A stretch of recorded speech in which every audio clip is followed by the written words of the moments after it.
listening to the Contraritics Podcast, pushing back against the insanity of this world with arguments that may or may not work. And here's your hosts, Josh the Gun Nerd and Ian the Beer Nut. That is the sound of a Japanese beer made in Italy. Right. Yeah, I don't know what the deal is with that. Like, I don't know why it can't come from Japan directly. Yeah. I don't know if there's, or this place is just known for that, but yeah. It says Asahi, super dry Asahi, is brewed with precision to high quality standards under the supervision of Japanese master brewers. I wonder if they just sit there like on a balcony, just supervision, watching, drinking the beer. Right. We are supervising.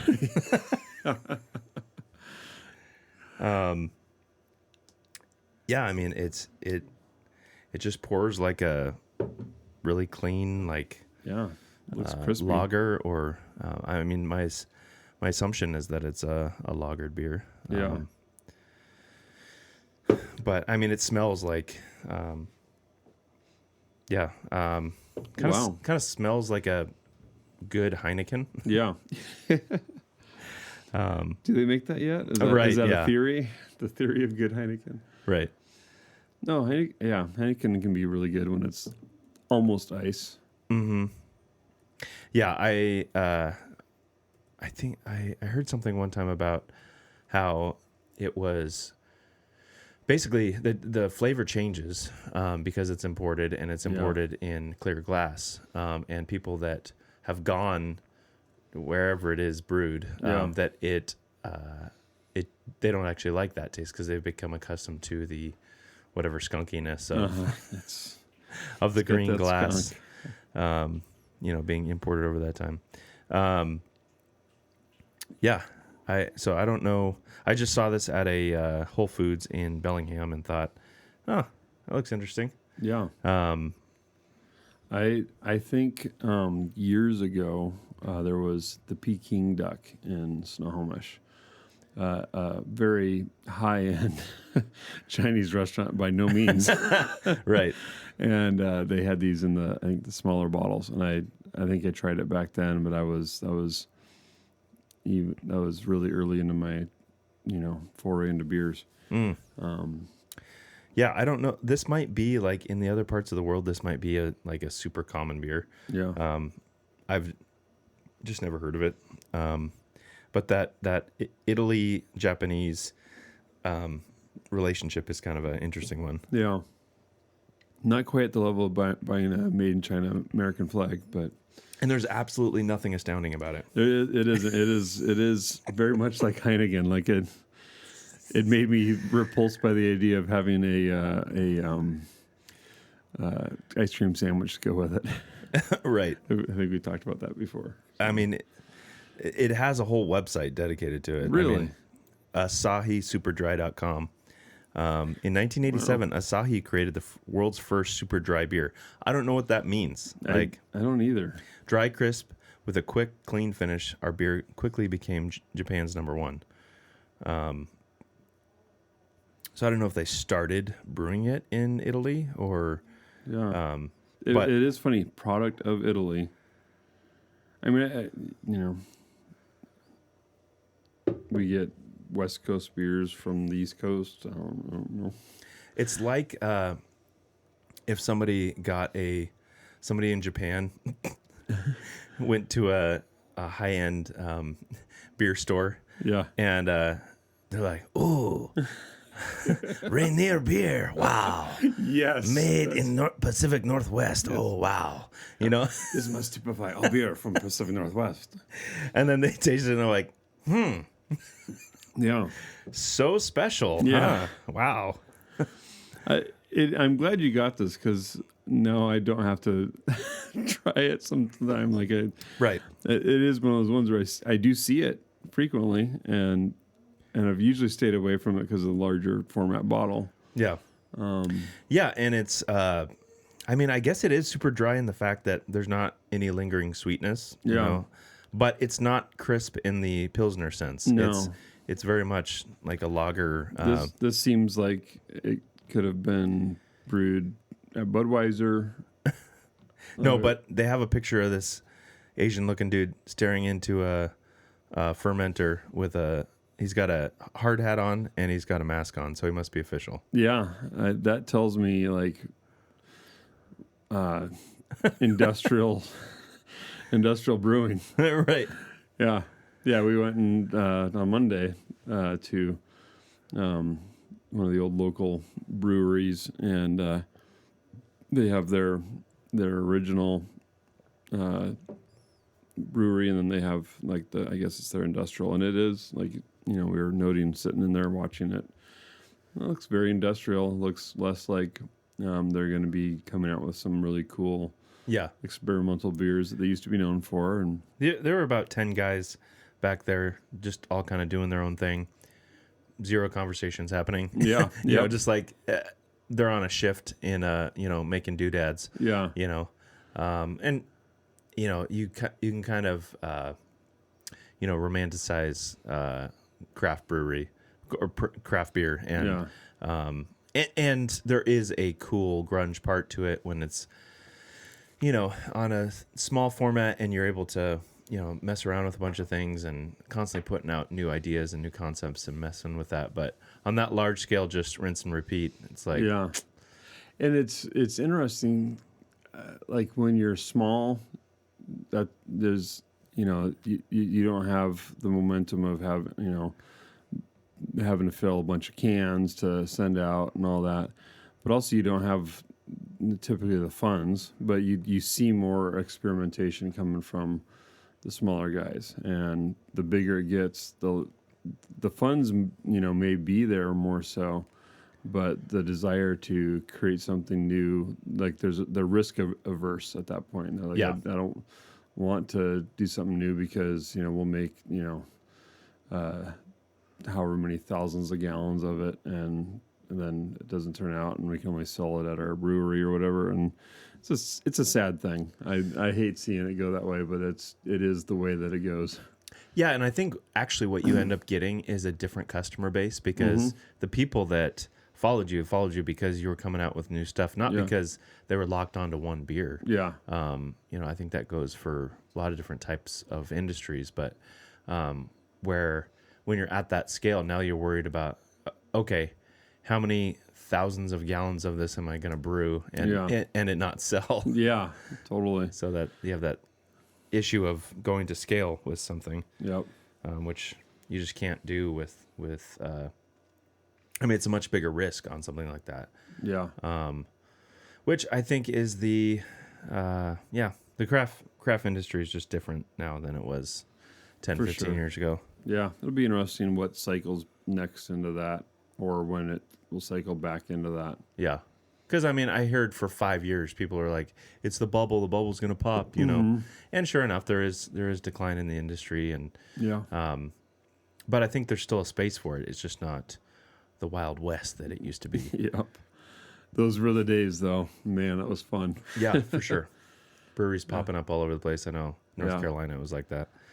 And the Northwest and kind of the West Coast, I think, was kind of seen as the, like Sierra Nevada and some of those that had stuck it out for a long period of time and were innovative. Yeah. Because you go on the East Coast, there were breweries that had been around a long time, but not that were really brewing anything interesting. It was just their same thing.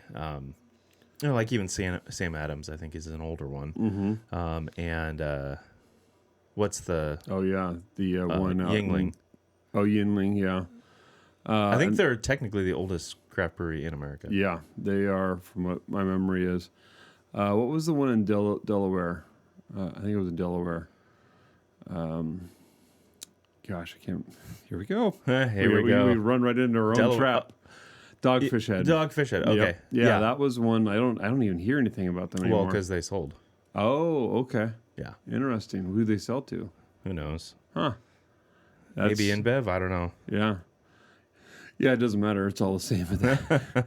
That's well, good for the owner, Sam. Somebody, if I remember right, but yeah. Yeah, Sam Calgione or whatever. Yep, something like that. Man, he was fun. Like, I really enjoyed. I read his book. And like anytime I could catch something on early YouTube about them or something like that. Okay. So it was acquired by Sam Adams. So Oh, interesting. So they were actually friends, yeah. So if I remember right. kind of a different. Yeah. I mean, because I think Sam Adams, technically, I think is still independent. Okay. Right on. That's pretty cool. But every year the Small Brewers Association or whatever, they keep expanding the amount of barrels that you can produce each year as a small to keep those, because there is such a divide between millions of barrels to everybody else. That's like Woodinville. I can't remember what still fits them in the craft. Qualification or whatever for this state, but it does keep rising. But like they like to point out, what is it? Jim Beam spills more whiskey every day than they make every month or something like that. Yeah, right. Yeah, it's just such a wide divide between the two. Yeah, for sure. Yeah, so I guess the acquisition was back in 2019, so it's been a while. Okay. That's why it's weird.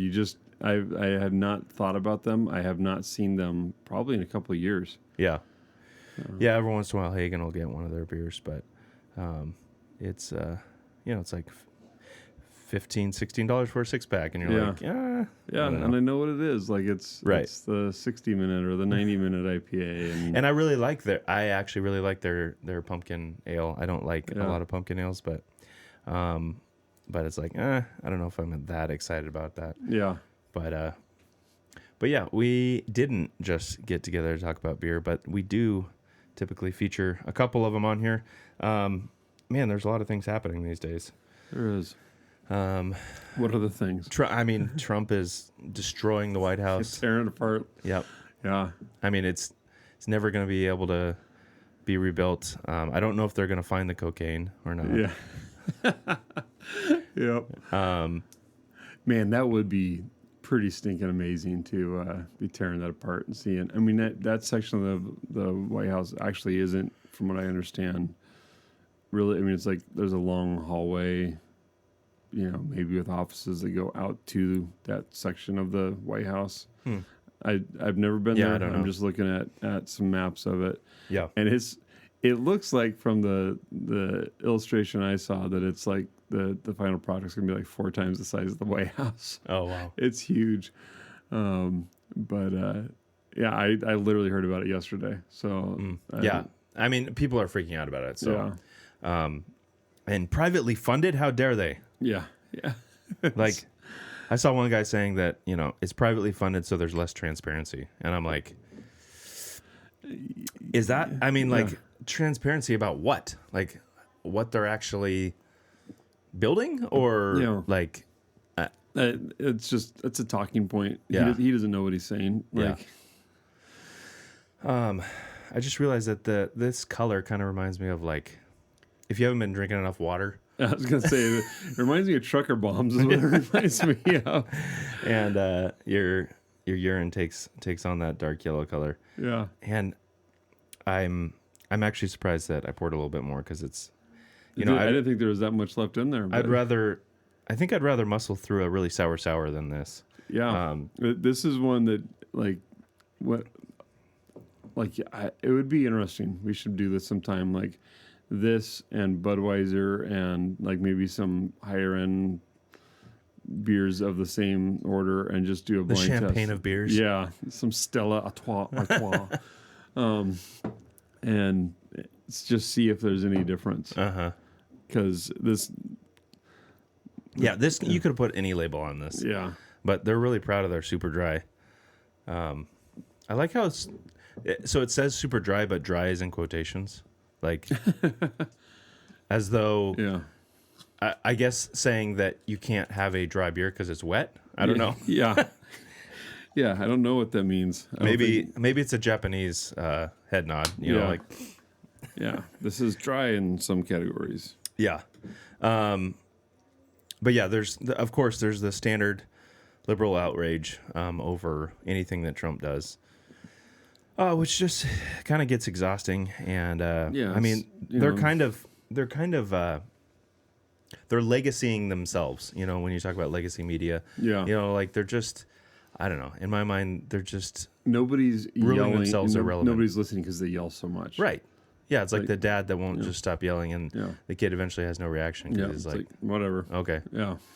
I just don't know why they can't see that aspect. And I wonder if, because the thing is that, CNN supposedly always gets boosted ratings during the Trump era because they're talking smack the whole time. And then when he's out of office, they have nothing to talk about. Yeah.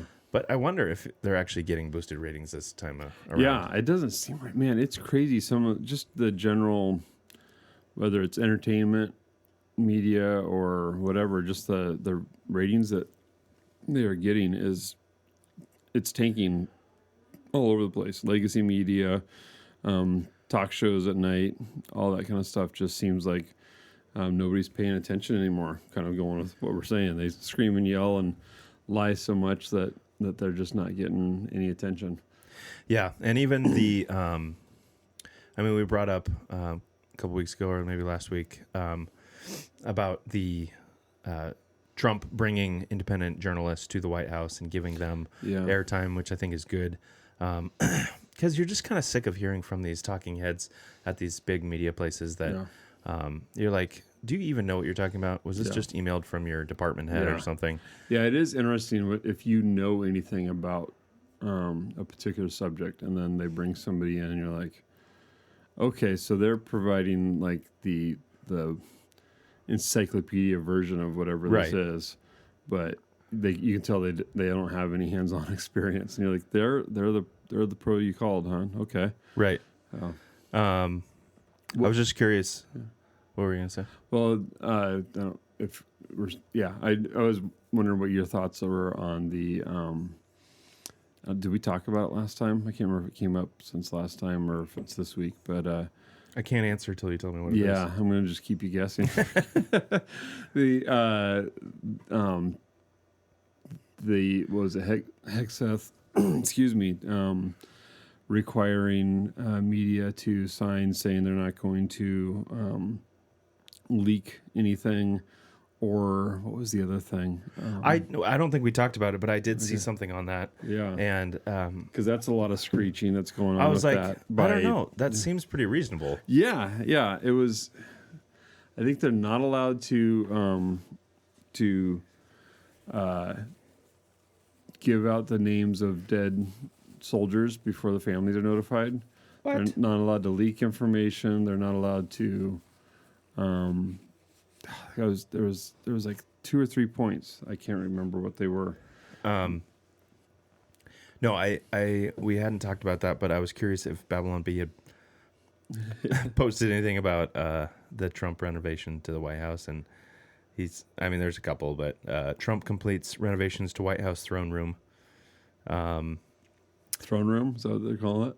Well, yeah. Like Babylon Bee, yeah. Yeah, Babylon Bee. He's sitting on, a golden throne. And, because the whole No Kings protest, kind of leaning into that. And then they also posted Trump unveils White House water slide. And there's just a water slide coming off the front onto the front lawn. And then White House... it would fit. It would fit. White House construction crew finds 1,357 more cocaine stashes. Going back to Kennedy. Okay, but in other news, I can't believe the Louvre... oh, yeah. Heist? Yeah. Like, are you kidding me? They slowly Straight get away with a... Was it a crane or something that they? Was that what it was? Oh, man! I thought they got it. Maybe that was a different heist, but but Babylon Bee says the Louvre announces they have installed a Ring camera, a Ring doorbell camera. Oh man! Babylon Bee just gets it right. Well, that's another one that's come out this week. Maybe we'll just do 20 different news points in 20 seconds. But Ring and Flock have joined together to share information. So all the cameras that track you, like it was interesting. I thought that they just tracked your license plate. That's what I which thought. was too much. Right.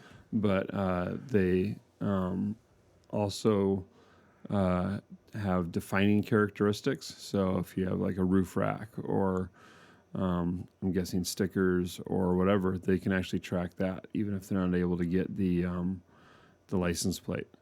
So that's really interesting. You have to be careful of that when you're modifying flock cameras. Got to make sure you're not parking too close or Right. in range of a flock camera. Well, because I was curious on this because I saw a post from the Mukilteo Police Department. Oh, yeah. And it was their chief or whatever making a public statement. You know, we did not authorize the use by DHS or whatever, you know, for basically tracking illegals. And we, you know, this relationship is built on trust, and they violated that trust, and blah blah blah. I'm so sorry. If you're using flock cameras, you are not basing anything on trust. Well, and then I looked it up, and I was like, so who owns these? Yeah. Who built them? Who operates them? I guess it's the Flock system it's a private company, installs them, and then basically it's a pay to play. And if you want our information, they're just selling Americans' information 100% to these agencies. I would really, really like to see.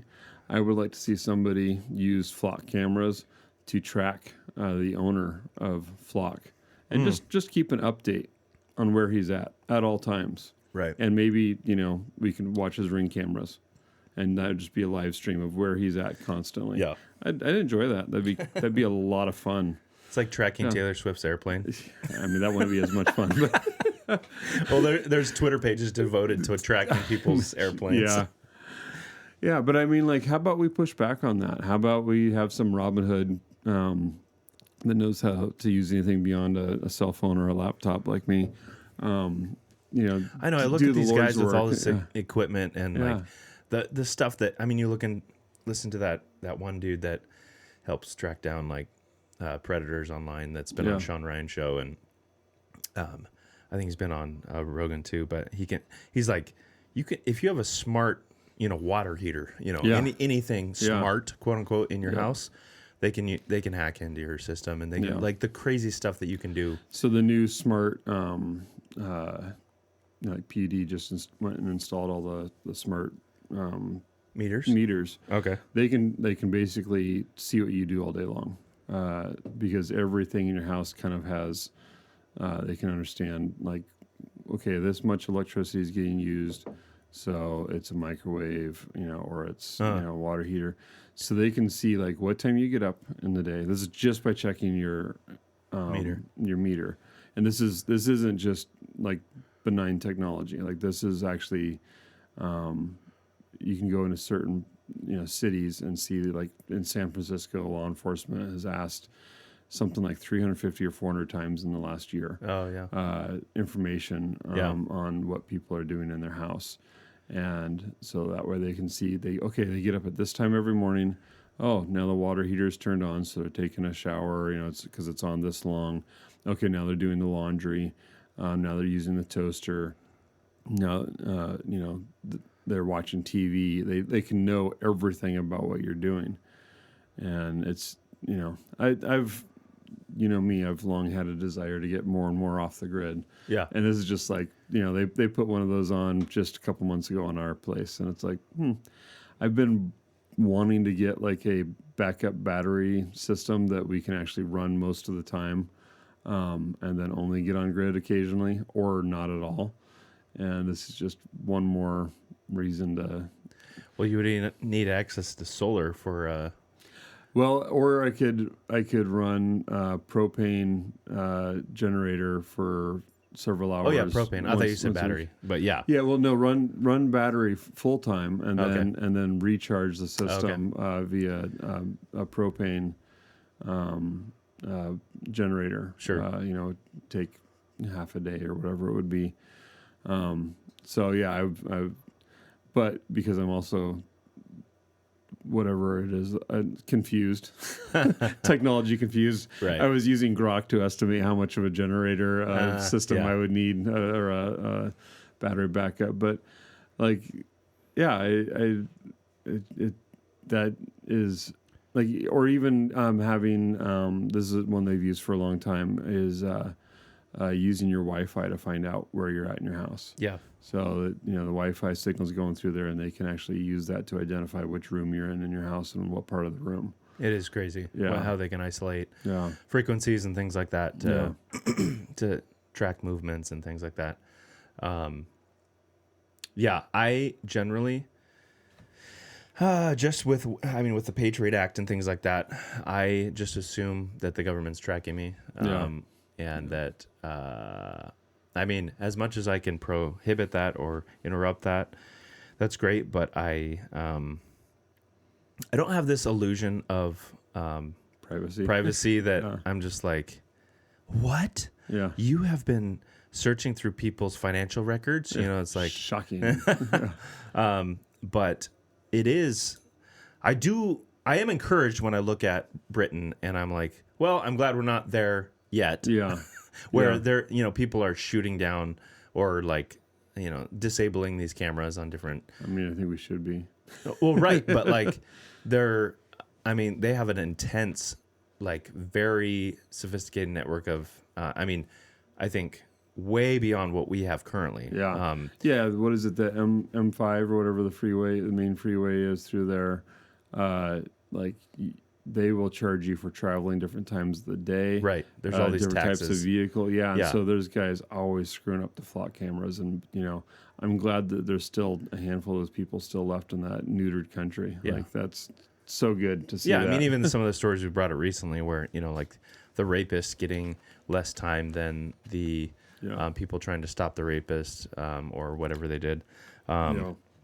Just things like that says, okay, the level of moral corruption has reached the top. Yep. Because if your judges are no longer judging justly, then that's, in my mind, kind of the last line of defense. Where, if you have corrupt prosecutors, okay, but if you have good judges, you can at least, stay their evil hand. But if the corruption goes all the way up in all branches, then you're just, God is giving you over to your wickedness. And even thinking about our system of government and how it's operating, there are for sure, there are big cracks in the armor, there are big dysfunctions, but we actually don't have a king right now. For all these no popular king belief in nursing homes and 55 and older communities. Right. Did you watch any of the interviews with these people? I only saw a couple answers, two, but maybe three. Yeah. But these people Brain don't dead. know what they're protesting. No, they don't. They the No Kings is just a rallying cry with no substance behind it. Yeah. They don't know what they're talking about. I think there was one guy who was literally barking at the camera or something like that. I was like, what are you doing? Right. Yeah. It's sad. If they don't like what you're saying or they don't like the line of questioning, they'll just make noises, and toddlers do that. Right. Yeah. But it's working to some degree. There is a segment of the population that is like, yeah, you go girl. Yeah, you protest because Trump's a king and he's trying to he's wielding the White House to his own ends. It's like, well, I'm pretty sure Obama wielded the White House, obviously Biden was just a lame duck and just a nothing burger, but somebody was wielding wielded that ice cream cone. Right. Come on, Jack. Yeah. I feel the hairs on my legs. I miss crazy Uncle Joe. Yeah, why are we hearing from Joe? Oh, that's I know. Right, because doesn't make any sense. And he's cleared of cancer though. Yeah, or something like that. Yeah. But guys, we're bringing back another Speedway Stout. Yeah, and this time it's Maple Bar Edition. We have a couple up there. We have the, what is that, chocolate cake? Yeah, German chocolate cake. And then we had There is another one. Yeah, where is that? We had one that was like, maybe we didn't put it up there. But we had one that was like, what was it, St. Louis or? Yeah, we had another one up here. I know we did. We got a can thief in our midst or something. Oh man, that looks like about 3,000 miles past change in the oil. Yeah, right. Yeah. So I mean, with a title like Maple Bar, I mean, you got some high expectations, and I don't know, man. It's not a heavy. There's nothing striking me at the nose. No, it actually wasn't. Yeah, when I just took a whiff, I was expecting more maple on the nose. Yeah. Imperial Stout with maple syrup, coffee, natural flavors.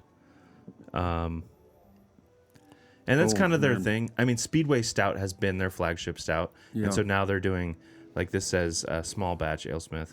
And they're doing a lot of these additions, which I think is a good way for a big company to stay relevant. Yeah. You know, to do Absolutely. these small batch things. Yeah. That maybe they're not taking as much of a risk on. I like seeing what you can do with one stout. Like, Yeah. that is, because I was expecting that to kind of hurt my teeth, and it's really good.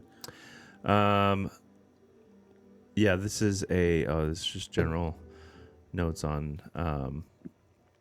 It says rate your favorite Speedway variant. You know, it has a QR code, so of course indicates they're doing, like, this is a thing that they're doing. Yeah. So it's very coffee forward. Not like very as in too much, but you don't get the sweetness until the tail end of it. Yeah. Yeah, not as mapley as I was thinking. Yeah, I don't know if I'm picking up a little bit as I'm sniffing it and drinking it. Yeah, I would say, sweetness is kind of in the middle there. This one's a 12%er. I don't know what ABV this other one. Oh, this other one is a 5, which I would expect. Yeah. Okay, but this doesn't say Imperial Stout with. Yeah, so it doesn't say that it's barrel aged. It's just Imperial Stout with maple syrup, coffee, and natural flavors. So I like it. And I feel like that goes with the flavor profile. I feel like if it was barrel aged, it would be denser and sweeter. Yeah. Yeah. It's not as but viscous. Still, yeah, but still really good. Yep. That one was. I think I got that one where you picked up that $500 bottle that one time. In Everett. Man, that memory just can't fade away. No, I won't let it go. But something we were talking about pre-show with our good friend Erin. Mm-hmm. She was bringing up some observations that she had at a different school, and was that she visited, and was talking about how it had a very it had a good masculine energy. Yeah. Without the stuffiness that can come with a formal masculine vibe, especially in a school environment where you're proper, you got your uniform, you got your procedures and yes sir, no sir type of things, but also how do you and I think you can apply this to a parental realm where how do you take how do you wield your authority to produce in others their own strong, responsibility taking nature without being crushed by the functions of the system. So how, even as a parent, how do you let your son flourish into his own being, while still under the guidelines that you've put forth, but not choking and just getting compliance rather than a flourishing. Yeah. I don't know. Right. I have ideas, but Yeah. I've got no proof in the pudding at the point that we're at now. Just to Yeah. alliterate. But I do think there's there's a need for it, whether in homes or in institutions, because I think the perennial temptation is to just get compliance. Yeah. And then when those products from your home or from your school, from whatever training you're doing, go out and you don't get the results you're expecting, then it's like, okay, what happened? Yeah. That we were getting all the right behaviors, Yeah. and now we're not. Yeah. So Yeah. maybe what you were getting was, maybe you weren't seeing the actual true self. You were working on outward, the outward results, and not the heart of it. And that's a big one. But how do you still find that balance? Yeah, how do you have order and structure, while also, I don't know, letting their personality show, or wanting to see their true colors? How do you let those two things operate in the same space? Yeah, it's here's some examples of maybe it happening. But it was actually, going back to what we were talking about before hitting record too, about my view of sports ball field game stuff. You probably guess maybe how I feel, but I'm not highly excited by team sports. Football is probably the most exciting one to me. Basketball, pickleball, baseball is probably lower than I'm stating. The European football, I think they call it the soccer ball. Football. Yeah. So I don't get interested in that kind of sports activity.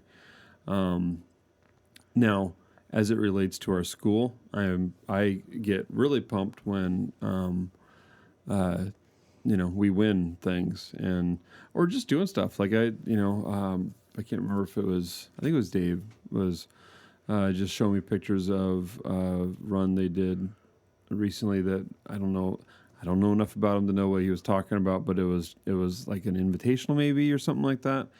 And it was really awesome. I think just last night, I think a bunch of them hit personal records. Yeah. So that's exciting to me. I really like that, having the activities available. I don't want that to stop. So all that to say, in our house, when when Ethan was very small, Karen and I had this conversation, what if he likes soccer? What if he thinks he's a girl? It was that kind of level, what do we do if he likes soccer? Okay, we encourage it.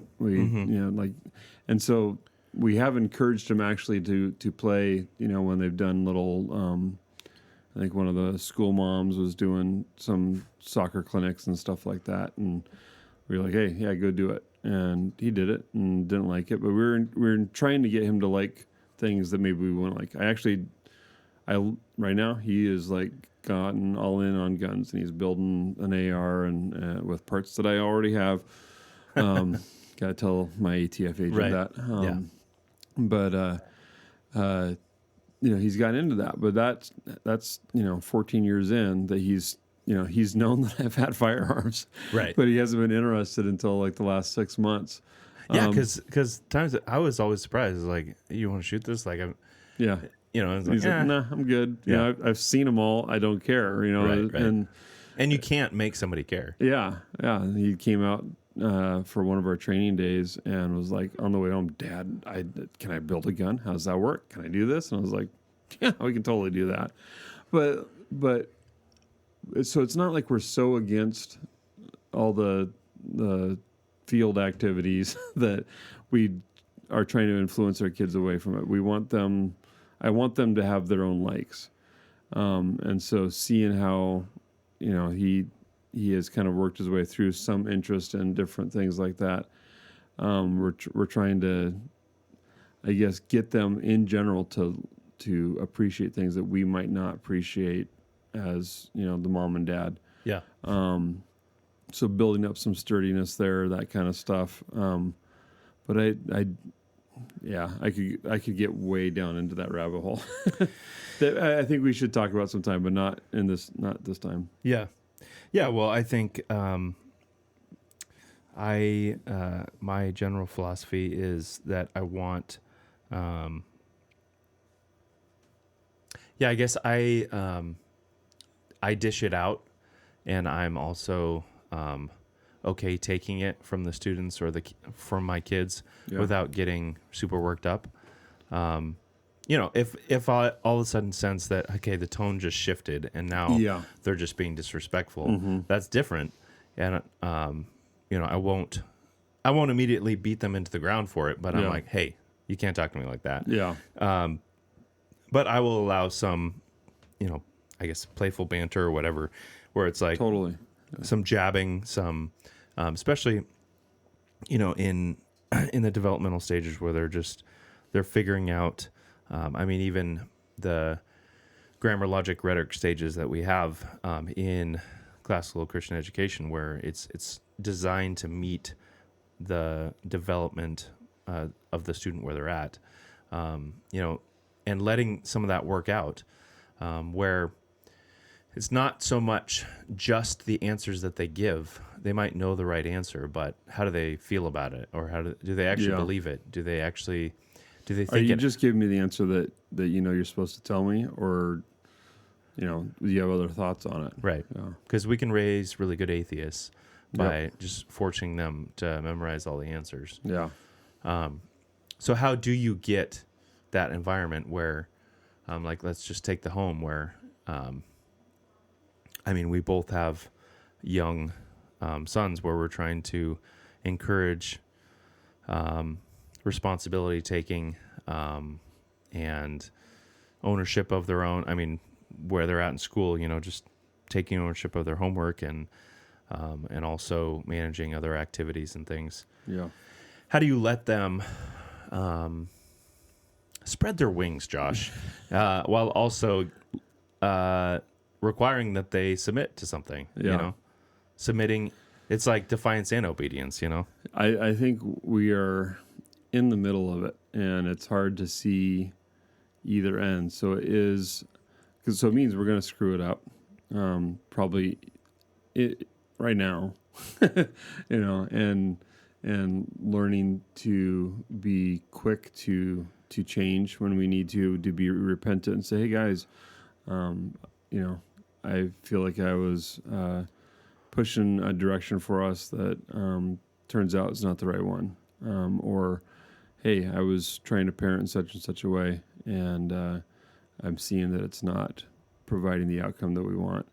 It requires our hearts as dads to change, as we're seeing, hey, I'm getting the student or the child. Like I can see it easily. Like, you know, Luke is one who would be very quiet to disobey. Nora would be upfront with disobedience, and Ethan is more willing to comply while being headstrong. Mm-hmm. and so trying to figure out how it, not even just as a family, but how it works with each kid is. I mean, we have to do that in faith. That God is going to push past our weaknesses and inabilities to see that. Yeah.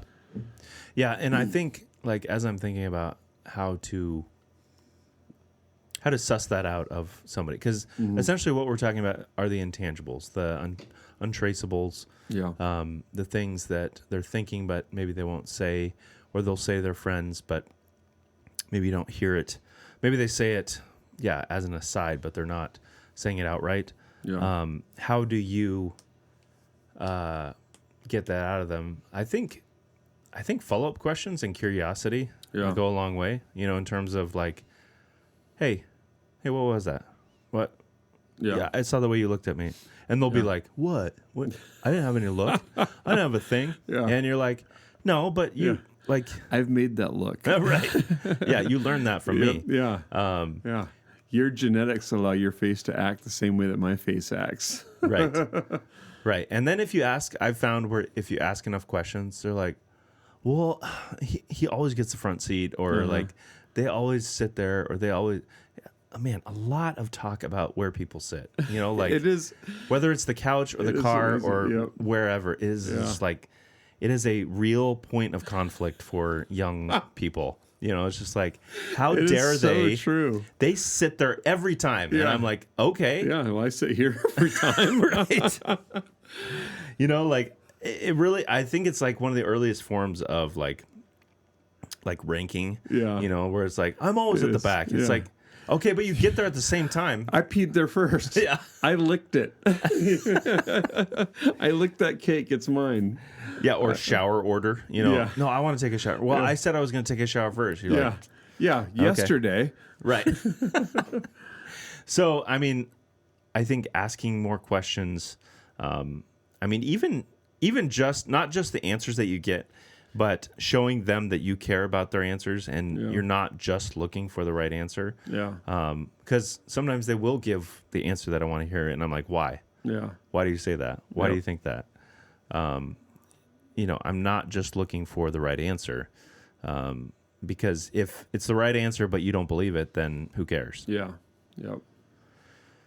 Yeah. So all we're saying is we don't have it figured out yet. That's one thing that is for sure. That's a common thread in our podcast. I do hope that, in honesty, that we. I always hate it when people give those qualifiers in honest, in earnest, honestly, those things. That it's like, wait, what were you telling me before? Yeah. Was it a falsehood before? No, I always like the one, me personally.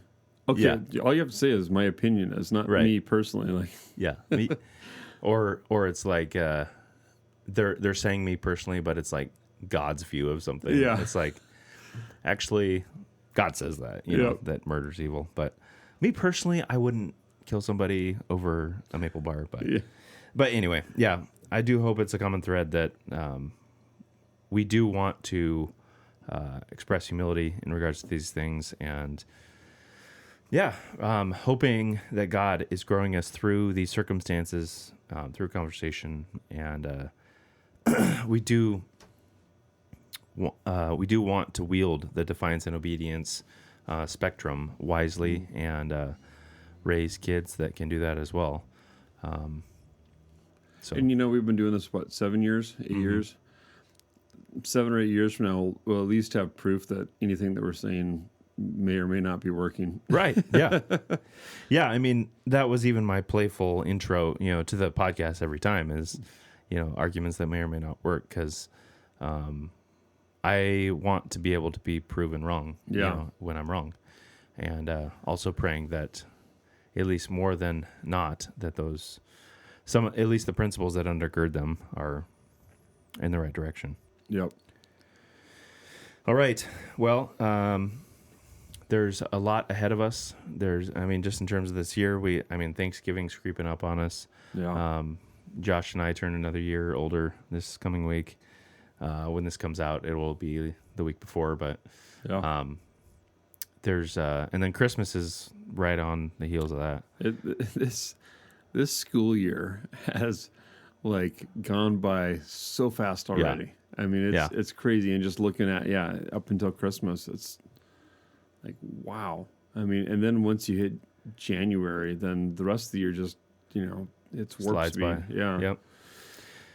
All right. Well, weld that defiance and obedience into one inseparable whole, and lead your family, listen to your kids, ask more questions, be questioning your own motives, why you do things, and repent when you see it going in the wrong direction.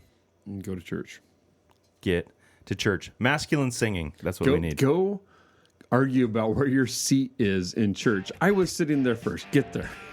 And then sing loudly during the Cantu songs. Yep. Let's go. Thanks for listening to the Contraritics.